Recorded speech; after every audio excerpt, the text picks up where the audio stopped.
সাবেক মিস আর্থ বাংলাদেশ মেঘনা আলম আদালতকে বলেছেন, সৌদি রাষ্ট্রদূত ইসার সঙ্গেই শুধু আমার সম্পর্ক, অন্য কারোর সঙ্গে না। বৃহস্পতিবার ঢাকার মহানগর হাকিম মাসুম মিয়ার আদালতে তোলা হলে বিচারকের অনুমতি নিয়ে একথা বলেন মেঘনা। ধানমন্ডি থানায় দায়ের করা প্রতারণার মামলায় গ্রেফতার দেখানোর বিষয়ে শুনানির জন্য তাকে এই আদালতে হাজির করা হয়। এর আগে আজকের পর বিশেষ ক্ষমতা আইনে 1 মাসের আটকাদেশ দেওয়া হয়েছিল।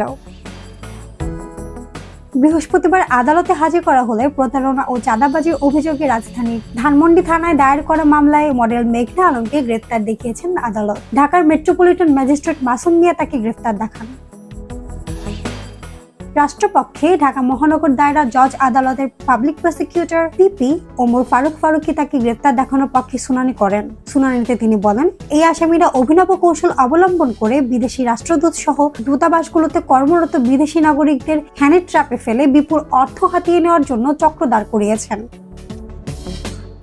তারা দীর্ঘদিন ধরে এসব প্রতারণা করে আসছেন। সর্বশেষ সৌদি রাষ্ট্রদূত ইসাকে ফাঁসানোর চেষ্টা করেন এবং তার কাছ থেকে $5 মিলিয়ন দাবি করেন বলে অভিযোগ রয়েছে। শুনানিতে মেঘনা আলমকে মেঘলা আলম সম্বোধন করলে আসামি মেঘনা তার নাম ঠিকভাবে উচ্চারণ করতে বলেন। এরপর বিচারক আসামিদের পক্ষে কোনো আইনজীবী আছে কিনা জানতে চান। মেঘনা আদালতকে বলেন, আমাদের কোনো আইনজীবী নেই। এরপর তিনি কথা বলতে অনুমতি চান। আদালত অনুমতি দিলে মেঘনা বলেন, আমার নাম মেঘনা, মেঘলা নয়। এখানে সৌদি রাষ্ট্রদূতের কথা বলা হচ্ছে।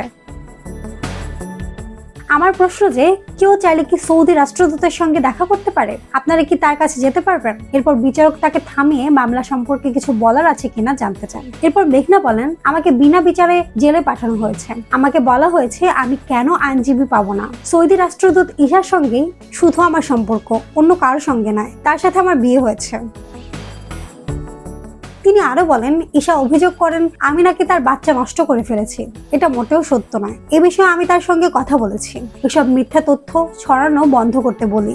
এসব বিষয় নিয়ে পররাষ্ট্র মন্ত্রণালয়ের ডিজি শফিকুরের সাথে কথা বলি। এরপরেই পুলিশ আমাকে গ্রেফতার করে।